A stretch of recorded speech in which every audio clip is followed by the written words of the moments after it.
चलिए फिर हम लोग आगे बढ़ते हैं और आगे देखते हैं। आज हम स्टार्ट करेंगे हमारा 26 नंबर क्वेश्चन से। लेकिन ये जो 26 नंबर क्वेश्चन है इसमें कॉम्प्लेक्स नंबर का कॉन्सेप्ट यूज हो रहा है, कॉम्प्लेक्स नंबर का, ठीक है।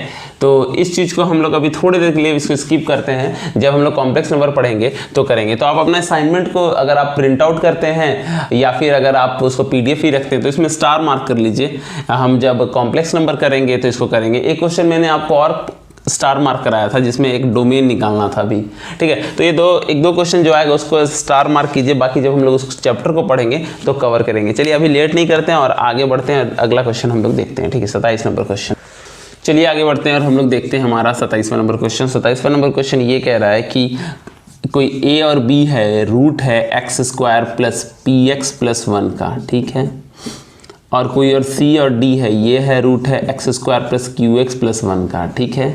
तो हमसे ये पूछ रहा है क्वेश्चन में कि A - C × B - C × A + D × B + D किससे डिविजिबल होगा, किससे ये डिवाइड हो जाएगा पूरा, ये पूछ रहा है। तो चलिए हम लोग पहले बढ़ते हैं।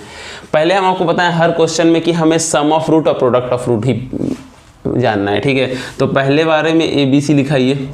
A क्या हो जाएगा 1, B क्या हो जाएगा P और C क्या हो जाएगा 1। तो अगर ये रूट है A और B तो क्या हो जाएगा अल्फा + बीटा = होता है ना -B/A, तो क्या हो जाएगा -P/1 = -P। कोई दिक्कत तो नहीं है। अल्फा अगर ये दोनों रूट है तो दोनों को जोड़ेंगे तो -B/A आएगा, ठीक है। अगर दोनों को हम गुना करते हैं तो क्या आ जाएगा C/A। C कितना है 1, A कितना है 1, तो 1 आ गया, ठीक है। दूसरे एक्सप्रेशन में ये तो हो गया इसके लिए, ठीक है। अब इसके लिए हम चलते हैं। तो इसके लिए क्या हो जाएगा C + D = हो जाएगा -Q और CD = हो जाएगा 1। ये तो हम लोग बहुत बार कर लिए हैं, अब हमको पता होना चाहिए कि ये कैसे निकालते हैं, ठीक है। तो चलिए इस चीज़ को हम उधर लिख लेते हैं पहले। तो A + B बराबर कितना है हमारा -P, AB बराबर आ गया 1, C + D बराबर आ गया -Q और CD बराबर आ गया 1, ठीक है। समझ में आया। तो चलिए हम लोग अभी आगे बढ़ते हैं और देखते हैं। फिलहाल हम इसको भी थोड़ा सा मिटा रहे हैं, ठीक है। तो हमसे पूछ रहा था ये किससे डिविजिबल होगा, A - C, B - C, A + D और B + D। डन है। तो चलिए इसको एक दूसरे से गुना करते हैं। ऐसा करते हैं कि साथ में लाके गुना करते हैं। देखिए A - C लिख लिया और एक ये वाला ले लेते हैं। A - C के साथ हम किसको ले लेते हैं, चलिए A B C इसको ले लिया, ठीक है। और हम ले लेते हैं A + D B - C। कोई दिक्कत तो नहीं है, हमने सिर्फ एक्सचेंज कर लिया। A - C इसको उठा के यहाँ ला दिया, इसको उठा के ला दिया। गुना है, अगर हम 2 गुना 3 गुना 4 लिखें या 4 गुना 3 गुना 2 लिखें, बात बराबर है कि इसको कहीं भी गुना करेंगे बात बराबर है। तो A - C लिखा, ये B + D यहाँ लिख दिया, A + D और B - C। अगर चलिए अब इन दोनों को गुना और इन दोनों को गुना करते हैं। थोड़ा पेचीदा क्वेश्चन है, कुछ कर नहीं सकते हैं तो करना पड़ेगा, देखते हैं। तो AB - BC + AD - CD यही होगा। अगर इसको गुना कीजिएगा तो यहाँ से लेके यहाँ तक, ठीक है। अगर इसको हम गुना करें तो कितना होगा AB + BD, AB + BD - AC - CD यही होगा, ठीक है। अभी अब समझते हैं AB बराबर कितना दिया है, AB बराबर है 1, तो ये हो गया 1 और CD बराबर कितना है 1, तो ये हो गया 1। तो ये और ये तो कट गया क्योंकि ये 1 है, ये -1 है। AB बराबर देखिए 1 दिया हुआ है और CD बराबर भी दिया है 1, तो ये कट गया। बचेगा क्या हमारा, बचेगा हमारा AD - BC। डन। इसमें भी AB 1 हो जाएगा, CD हो जाएगा 1, तो ये माइनस का ये प्लस का ये कट जाएगा। तो बचेगा क्या BD - AC। डन। हमारे पास लास्ट में क्या बचेगा AD - BC और BD - AC, ठीक है। अगर इसको हम गुना करें, एक दूसरे से गुना करें, तब हमारे पास क्या आएगा, चलिए देखते हैं। ABD², ये थोड़ा सा लंबा है, इसको थोड़ा सा आप लिख के प्रैक्टिस कीजिए। ABC² - CDA², ठीक है, और -B² CD। डन है, ठीक है, ये आएगा। इसको अगर हम आपस में गुना करेंगे तो ये आएगा, ठीक है। अब ए बी की जगह 1 हो जाएगा तो बचेगा क्या, डी स्क्वायर। ए बी की जगह 1 हो जाएगा तो क्या बचेगा, सी स्क्वायर, क्योंकि ए बी इक्वल टू 1 दिया है, सी डी भी 1 दिया हुआ है और सी डी भी 1 दिया हुआ है, तो ये बचेगा, ठीक है। आई थिंक यहाँ पे तक तो कोई दिक्कत नहीं होना चाहिए। सॉरी ये प्लस में था तो ये वाला प्लस हो जाएगा, ठीक है।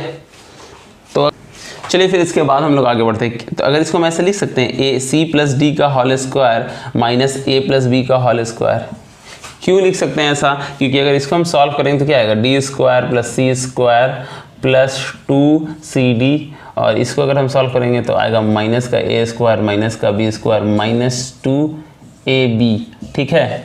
अब CD भी 1 है और AB भी 1 है, तो ये +2 ये -2 तो कट जाएगा। देखिए CD भी 1 है और AB भी 1 है, तो ये और ये तो कट जाएगा। तो देखिए सेम एक्सप्रेशन आ रहा है, ये और ये सेम ही एक्सप्रेशन आ रहा है, ठीक है।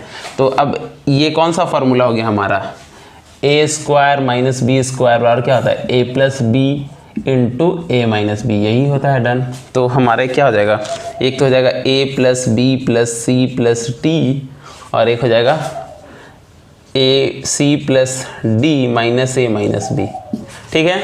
तो ये देख रहे हैं ये दोनों से ये डिविजिबल हो रहा है, इन दोनों में एक कॉमन आ रहा है, ठीक है। ये वाला अगर एक्सप्रेशन हम निकालें तो वो ऐसा गुना हुआ आ रहा है, ऐसा आ रहा है फाइनली। तो ये किससे डिविजिबल होगा, इससे भी डिविजिबल होगा, इससे भी डिविजिबल होगा। ऑप्शन में ये दिया हुआ है तो ये इससे डिविजिबल होगा, डन है, ठीक है। अगर हम ऐसे ही पूछा आपसे 4 × 3 × 5 ये किससे डिविजिबल होगा, तो 4 से डिविजिबल भी होगा, 3 से भी होगा, 5 से भी होगा, है कि नहीं। अगर हम आपसे ये पूछे 7 × 9 ये किससे डिविजिबल होगा, तो 7 से भी होगा, 9 से भी होगा। उसी तरह ये इसको और इसको का इंटू आ रहा है तो इससे डिविजिबल होगा, ठीक है। आप एक बार समझने की कोशिश कीजिए, नहीं समझ आया तो इसको रिवाइंड करके देखिए। और ये थोड़ा सा लंबा था तो इसको प्रैक्टिस कीजिए। चलिए हम अभी आगे बढ़ते हैं और 28वां नंबर क्वेश्चन देखते हैं हम लोग, ठीक है। 28वां नंबर क्वेश्चन ये कह रहा है हमारा कि कोई हमारा ax² है प्लस bx है और प्लस c है, ठीक है।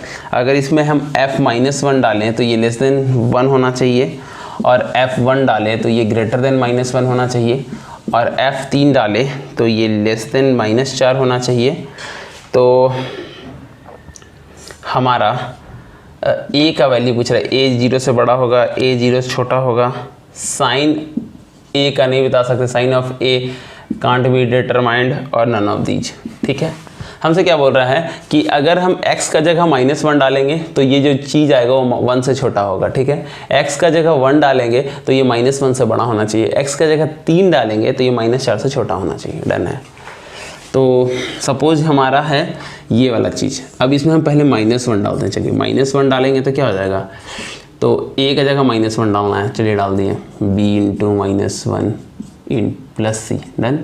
तो ये हो जाएगा हमारा a माइनस बी प्लस सी। ये बोल रहा है 1 से छोटा होना चाहिए, तो ये 1 से छोटा होना चाहिए, ठीक है, क्लियर है। ये बोले -1 डालो तो 1 से छोटा होना चाहिए, तो छोटा हो रहा है।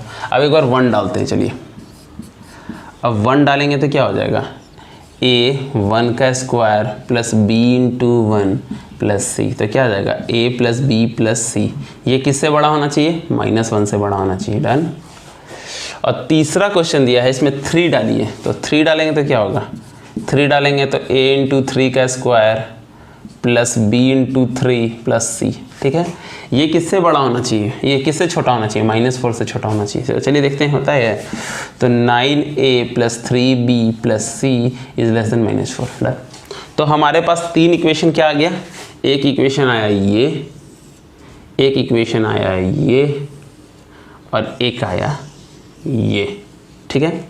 यही हमसे कह रहा था। तो चलिए बाकी चीज़ को हटाते हैं अभी। तो हमसे ये कह रहा था, हमारे पास ये 3 एक्सप्रेशन आ गया, ये दिया हुआ है क्वेश्चन में। अब बोल रहे इसके अलावा इसके बेसिस पे बताइए, ए का साइन हमेशा 0 से बड़ा होगा, ए का साइन हमेशा 0 से छोटा होगा, साइन ऑफ ए नहीं पता, नन ऑफ दिस। अब हम बुक का मेथड से नहीं बनाते, दिमाग लगाते हैं। चलिए अब हमको सिर्फ ए का बताना है, ए का हमेशा बताना। हम चलिए अभी दिक्कत हो रहा है तो हम बी को हटा ही देते हैं। चलिए बी को ले लिया 0, तो सबसे बी खत्म, सबसे बी खत्म, ठीक है। अब हमको करना है a plus c is less than 1। अब चलिए a को हम ले लिए -5 और c को ले लिए 5, ठीक। एग्जाम्पल ले लिए, चलिए b को 0 ले लिए, b सब में कट गया, a को ले लिए -5, c को ले लिए 5। तो अगर यहाँ रखेंगे ए, अब क्या यहाँ क्या बचा, a minus c less than 1 तो आ रहा है, देखिए तो यहाँ 5 डालेंगे, यहाँ -5, ये तो -5 है, और यहाँ 5 डालेंगे तो क्या लेस देन 1 आ रहा है, तो देख रहे हैं हाँ लेस देन 1 आ रहा है, ये -10 हो जा रहा है। अगर इसके जगह -5 रखते हैं और सी के जगह 5 रखते हैं तो आ रहा है लेस देन 1, क्यों, क्योंकि ये -10 हो जा रहा है, तो ये वाला चीज़ सही हो रहा है। अब सेकंड पे देखते हैं, चलिए सेकंड बोल रहा है a प्लस सी आपका ग्रेटर होना चाहिए -1 से, तो a कितना है -5, सी कितना है 5, तो ये निकालेंगे तो कितना आएगा 0, 0 बड़ा है -1 से, हाँ तो 0 भी बड़ा है -1 से, तो ये भी सही हो जाएगा।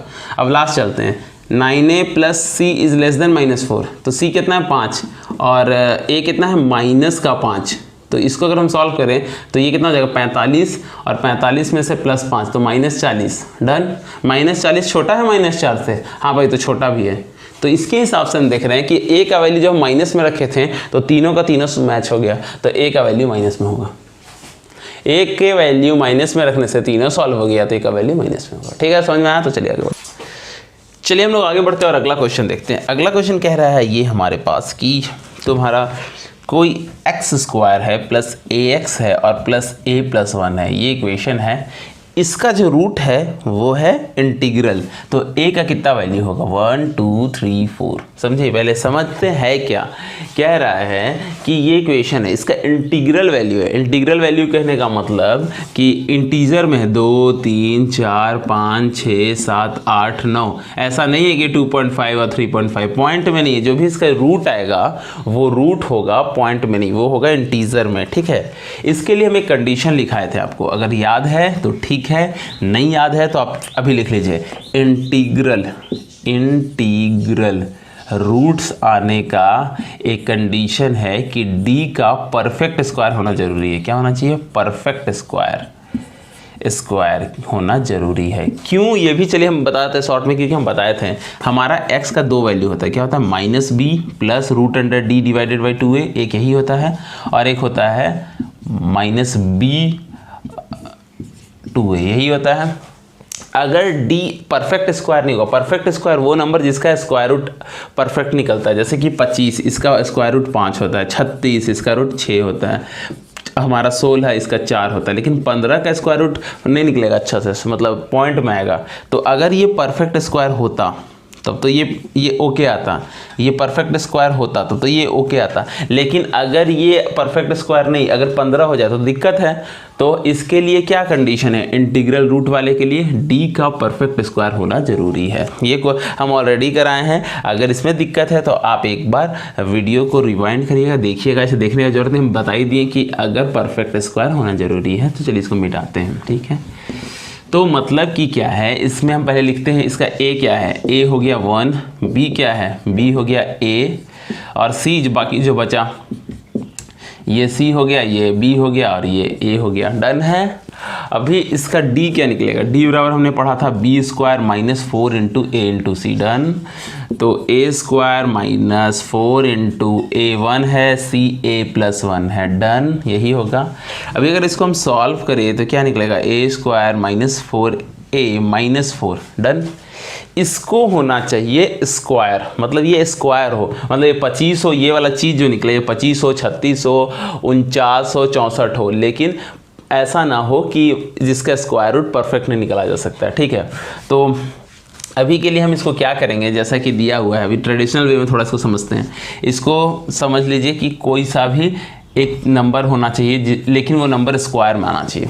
ठीक है, कोई भी ये नंबर हो जाए वो नंबर स्क्वायर हो जाना चाहिए। लैम्डा कोई भी नंबर हो, मान लिया कोई नंबर लैम्डा ले लिए, फॉर एग्जांपल लैम्डा 6 हो जाए, मतलब 36 का हो जाए। अगर लैम्डा का वैल्यू 4 है तो 16 हो जाए। अगर ये वैल्यू लैम्डा का स्क्वायर होता तो इसका रूट निकालते तो लैम्डा निकलता, मतलब अगर 36 निकलता तो उसका स्क्वायर रूट निकालते तो 6 होता। अगर ये 16 होता तो इसका स्क्वायर रूट निकालते तो 4 होता। तो मतलब जो भी है वो किसी का स्क्वायर हो, मतलब कहने का मतलब ये है। अभी अगर हम देखें तो हमारे पास अगर इसको हम सॉल्व करें तो कैसे होगा, चलिए अगर हम सॉल्व करके देखते हैं। अगर हम सॉल्व करें a², ठीक है, और इसको हम -4a प्लस का अगर 4 और -8 कर सकते हैं, पहले एक बार ये चीज़ बताइए। ठीक है, क्या किया हम इसको +4 -4 को ऐसे लिख सकते हैं, +4 -8 अगर दोनों को सॉल्व करेंगे तो -4 ही आएगा। ठीक है, तो ये क्या हो जाएगा, ये वाला चीज़ ये होता है a - b का होल स्क्वायर, अगर याद है तो a square minus b square minus 2ab, यही होता ना फॉर्मूला। ए माइनस बी का होल स्क्वायर का क्या होता है formula, a square minus 2ab plus b square. Done है। तो हम -4 को क्या लिख दिए, +4 -8। अब इससे ये वाला बन गया, ठीक है, और ये बच गया -8 equal to minus lambda square. Done है। यहाँ तक खाली आप समझिए, इसके बाद हम बताते हैं। चलिए ऊपर वाली चीज़ को हम मिटा रहे फिलहाल और आगे बढ़ते हैं। ठीक है, तो अब एक चीज़ ध्यान आप रखिए, इसको ऊपर ले चलते, चलिए ऊपर ले गए तो क्या होगा कि a square minus 2 square minus 8 equal to lambda का स्क्वायर, यही होगा। ठीक है, a square minus 2 minus lambda का स्क्वायर इक्वल टू 8, यही होगा। इसको इधर ले आए, इसको इधर ले आए, ठीक है, डन है। अब आप ये समझिए कि 8 का फैक्टर क्या क्या होता है, आप ये समझिए। ऐसे तो अपन को अब इसका ए स्क्वायर माइनस बी स्क्वायर हो गया, इसका क्या फार्मूला होता है, ये फार्मूला होता है, एक बार प्लस में लो एक बार माइनस में लो, यही होता है फार्मूला इक्वल टू 8। ठीक है, तो अब 8 को हम क्या लिख सकते हैं, 8 का कितना फैक्टराइजेशन हो सकता है बताइए। तो 8 का फैक्टराइजेशन हो सकता है 2 × 4, ठीक है, यही हो सकता है, -2 × -4, यही हो सकता है। डन है। 2 × 4 -2 × -4, यही हो सकता है। और कैसा आएगा, 8 नहीं आएगा। तो एक ऐसा कंडीशन हो सकता है। अब कंडीशन देखिए, a - 2 plus lambda equal to, अगर हम इसको 2 ले लें और a - 2 माइनस लेमडा को अगर 4 ले लें तो भी बात बनेगा, क्योंकि ये 2 हो गया, ये 4 हो गया, तो भी ये बात बनेगा। और क्या हो जाएगा, a - 2 प्लस लेमडा को -2 ले लें और a - 2 माइनस लेमडा को अगर -4 ले ले तो भी काम बनेगा, क्योंकि -2 - 4 -8 होता है। तो इस तरह से 4 इक्वेशन होगा। इस इक्वेशन को सॉल्व कीजिएगा तो a का वैल्यू आएगा, तो आंसर आएगा। बड़ा पेचीदा नहीं करना है। अब इसको मिटाइए, इसको करने का कोई ज़रूरत नहीं, किताब में इस तरह से दिया, इसको मिटाइए। हम यहाँ तक आए हैं। अब ये देखिए कि 8 का फैक्टराइज, 8 के कैसे आ सकता है, 2 नंबर को गुना करेंगे तो 8 कैसे आ सकता है, हमको पता है। 2 × 4 करेंगे तो 8 आएगा, -2 × -4 करेंगे तो 8 आएगा। ठीक है, तो 2 तरीके से आ सकता है, आंसर होगा 2। आगे सॉल्व करके फंसना नहीं है। मतलब 8 आया, 8 को देख सकते हैं कितने तरीके से सॉल्व हो सकता है। तो हम देखें कि 8 कैसे आ सकता है, 2 × 4 करेंगे तो 8 आएगा, इसका वैल्यू 2 हो जाएगा, इसका वैल्यू 4 हो जाएगा, -2 - 4, इसका वैल्यू -4, इसका वैल्यू -2 हो जाएगा, तो भी 8 हो सकता है। तो 2 तरीके से हो सकता है, तो 2 आंसर होगा। डन है, समझ में, आगे बढ़िए। फिर हम लोग अभी 30 नंबर क्वेश्चन में चलते हैं। 30 नंबर क्वेश्चन में आप हम लोग आगे हैं। 30 नंबर क्वेश्चन ये कहता है कि ax² लिखा हुआ, डन है, प्लस bx है और प्लस c इक्वल टू, अगर हमारा 0 है, has no real root, has no real roots. क्या कह रहा है, कोई भी रियल रूट्स नहीं है। तो और a + c is greater than 0, sorry a + c है ये, a + c is greater than 0। तो दिए गए ऑप्शन में से कौन सा ऑप्शन सही है, a - b + c is less then 0। ठीक है, और बताइए, a - b + c is greater than 0, a + c is b and all of these. चलिए इसको हम लोग सॉल्व करते हैं। ठीक है, सबसे पहले कि दिया हुआ has no real root. No real root मतलब कि d का लेस देन 0 से होना जरूरी है, हमने ये पढ़ा है। Condition of no real roots ये होता है, हमने बताया था कि नो रियल रूट के लिए कंडीशन ये होता है। डन। अगर ये चीज़ नहीं है, इसलिए हम आपको जब ग्राफ का वीडियो पढ़ा रहे थे, ग्राफ का वीडियो बना रहे थे, तो हम आपको बताया था कि जो कंडीशंस हैं, ये कंडीशंस को आप याद रखिए, एक नोटबुक में रखिए। लेकिन वैसे हम लोग क्वेश्चन काफ़ी कर रहे हैं, क्वेश्चन करने के दौरान बाकी सारा कुछ क्लियर हो जाएगा। तो अगर आप वहाँ देख रखे हैं तो वेल एंड गुड, नहीं देख रहे हैं तो हम इन्हें बता दिया आपको कि नो रियल रूट्स के लिए कंडीशन क्या होता है, यही होता है। ठीक है, अब जब भी ऐसा आए नो रियल रूट, तो आप एक ही एग्जांपल डालिए, वो होता है x² + x + 1। अभी देखिए इसमें नो रियल रूट होगा, इसमें a कितना है, a है 1 है, b कितना है 1 है, c कितना है 1 है। अब d निकालिए तो d क्या होता है, b² - 4ac होता है। तो 1 - 4 × 1 × 1, माइनस में आ रहा है, माइनस में d आ गया, तो कंडीशन मैच कर रहा है। तो जब भी अगर ऐसा क्वेश्चन आए तो यही वाला एग्जांपल लेंगे। तो यहाँ पे आ रहा है नो रियल रूट, तो हमने कंडीशन को मैच करा दिया। डन है, हमने क्या रख लिया, ये रख लिया इक्वेशन, a का जगह 1, b का जगह 1, c का जगह 1 निकाला, तो देखा हाँ भाई ये d निगेटिव आ रहा है, तो मतलब नो रियल रूट्स आ रहा है। ठीक है, अब ऐसा है तो चलिए इसमें देखते हैं a + c, एक कंडीशन हमने मैच करा दिया। दूसरा कंडीशन क्या कहता है, a + c is greater than 0। हाँ, तो a भी 1 है, c भी 1 है, 1 को 1 से जोड़ेंगे, 1 + 1 2 होता है, तो विच इज़ ग्रेटर देन 0। हाँ, ये भी कंडीशन मैच कर गया। अब ये और ये दोनों कंडीशन मैच कर गया तो इसमें से दिए गए ऑप्शन में से कौन सा आंसर सही होगा। चलिए सबको रख लीजिए, ये भी 1 1 1 1 में से 1 गया 0 बचा 1 1 1 से छोटा है 1 0 छोटा है नहीं, तो ये गलत।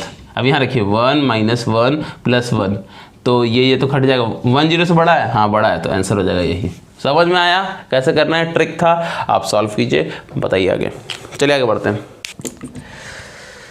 चलिए आगे बढ़ते हैं 31 नंबर क्वेश्चन देखते हैं। 31 नंबर क्वेश्चन भी सेम वही है, x² + ax + 16 = 0। अगर ये है और ये कह रहा है कि इसका भी रूट इंटीजर है, रूट कह रहा है, तो a का क्या वैल्यू होगा, क्या वैल्यू है, 4 है, 6 है, 32 है और नन ऑफ दीज है। डन, 4 6 32 और none of these.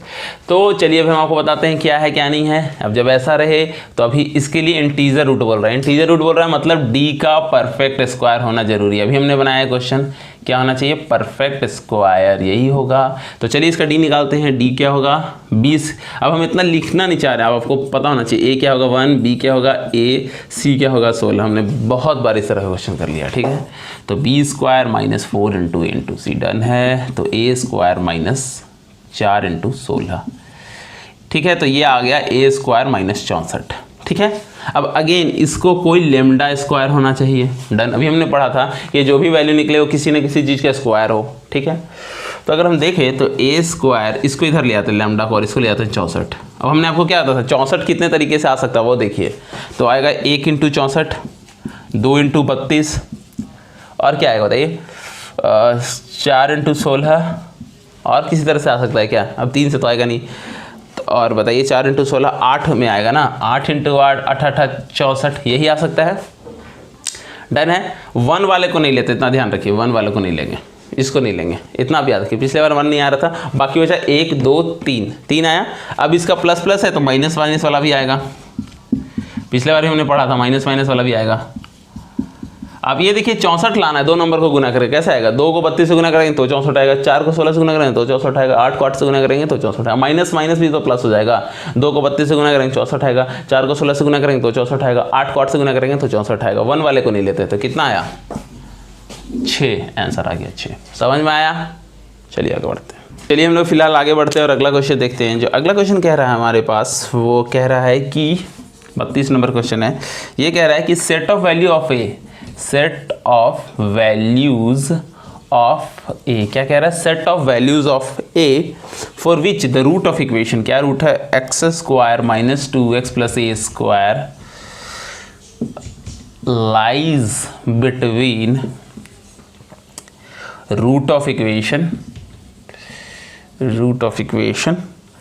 x² - 2x + a² - 11a + 12 = 0। और इसका जो आंसर दिया हुआ है वो 1 से 4 दिया हुआ है, 3/2 से 4 दिया हुआ है, सॉरी 3/2 है, ठीक है। डन है। और हमारा -4 से 4 दिया हुआ है, नन ऑफ दीज दिया हुआ है। डन है। हमारा क्या दिया हुआ है, ये दिया हुआ है, ठीक है। तो चलिए हम लोग फिलहाल इसको आगे बढ़ेंगे और हम देखेंगे। अब आपसे हम बिना आगे बढ़े हुए, बिना कुछ किए हुए हम बोल रहे हैं कि अगर आंसर मारेंगे, अगर हम इसमें हिट एंड ट्रायल तुक्का मारे तो क्या मारेंगे, हम बी मारेंगे, क्योंकि भाई वो 3/2 नहीं लिखेगा। अगर लिखना रहता तो इसको कुछ भी लिख देता, 3 से 4 लिख देता। अगर ऑप्शन गलत होता तो 3/2 लिखने की क्या जरूरत था। तो मतलब कुछ ना कुछ लॉजिक है, तो आंसर यही आना चाहिए सही, और यही आ भी रहा है, ठीक है। तो हम समझाते रहते हैं बीच बीच में ऐसा क्यों।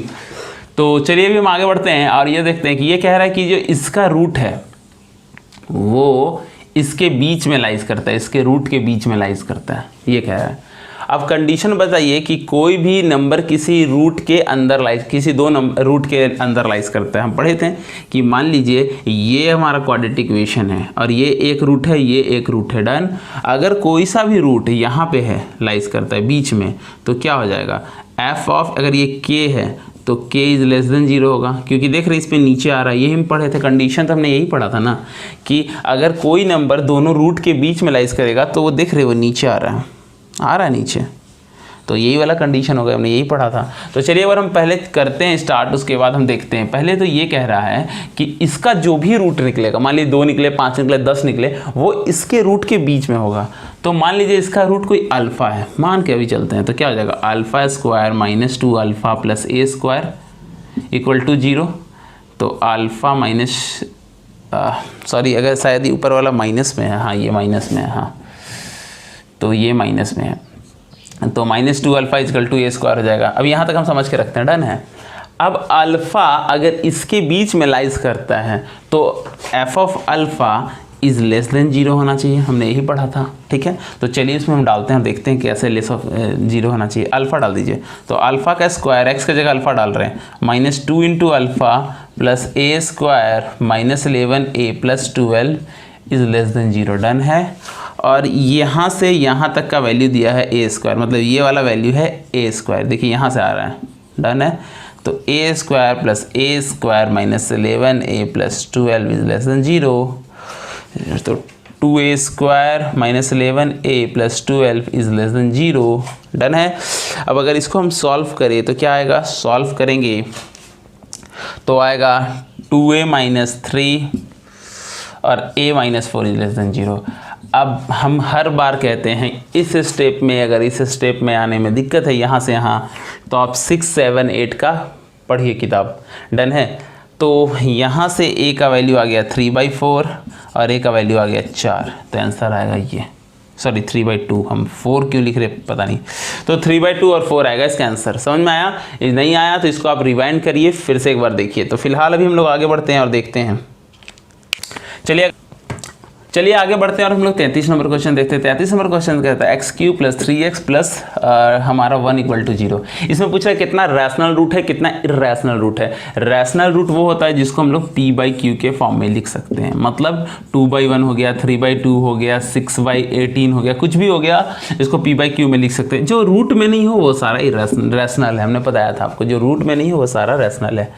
तो अभी के लिए हम आपको ये बताए थे कि अब हमारा मान लीजिए जेनरिक जो हमारा ये है, क्या नाम है, जो हमारा क्यूबिक इक्वेशन है, कैसे लिख सकते हैं, यही वाला है। इसमें हम पढ़े थे कि अल्फ़ा बीटा अगर हमारा 3 डिग्री है तो 3 रूट होगा, तो अल्फ़ा बीटा गामा को जोड़ेंगे तो क्या आंसर आएगा, ये हमने आएगा पढ़े थे। अल्फ़ा बीटा अगर 2-2 करके लेंगे तो क्या आएगा, आंसर आएगा, हमने ये भी पढ़ा था कि c/a आएगा। और अगर हम 3-3 करके लें, अल्फ़ा बीटा गामा करके लें तो -d/a आएगा, यही हमने पढ़ा था। माइनस प्लस माइनस से यही हमने पढ़ा था, ठीक है ना। तो अभी हम लोग इस चीज़ को थोड़ा ध्यान रखते हैं और आगे बढ़ते हैं।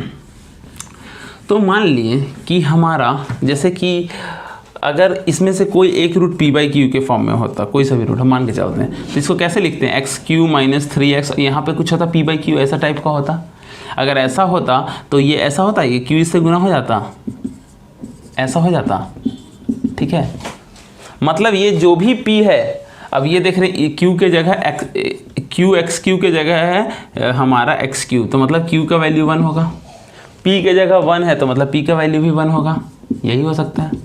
आप समझिए इस बात को थोड़ा सा, कि अगर मान लीजिए कोई सा भी रूट अगर p/q के फॉर्म में होता तो q को इससे गुना करते तो ऐसा ऐसा आता, तो और यहाँ पे दिया हुआ x³ और ऐसा आता, तो q का वैल्यू कितना 1 होना चाहिए था, p का वैल्यू भी कितना होना चाहिए था, 1 होना चाहिए था। तो p/q फाइनली कितना निकल गया, 1/1, मतलब 1 एक रूट होना चाहिए। अब 1 इसमें डालिए तो आ रहा है 0, देखिए तो x³ - 3x प्लस 1 = 0। अगर 1 डाले तो 1 - 3 + 1, तो -1 आ रहा है, विच इज़ 0 नहीं आ रहा है, तो मतलब 1 इसका रूट नहीं हो सकता। और 1 अगर रूट नहीं आ सकता तो नो रैशनल रूट। कारण क्या है, क्योंकि हमने देखा कि अगर हम मान लीजिए एक इक्वेशन दिया था, इस इक्वेशन में कोई सा भी मान लीजिए अगर हमारा रूट होता वो p/q के फॉर्म में होता, मतलब डिवाइड में होता, तो इसको q से हम इसको इंटू करते हैं, ऐसा आता। अब ये इक्वेशन होना चाहिए था आइडियली। अब इस इक्वेशन को इससे मैच करा दिया तो देखा कि q का वैल्यू 1 है, p का वैल्यू 1 है, और अगर q और p का वैल्यू 1 है तो नंबर हो गया 1, और 1 को डालने पे आना चाहिए था अगर रूट है तो, लेकिन साला आ ही नहीं रहा है, वो माइनस में आ रहा है, तो इसके हिसाब से मतलब होगा नो रैशनल रूट। समझ में आया?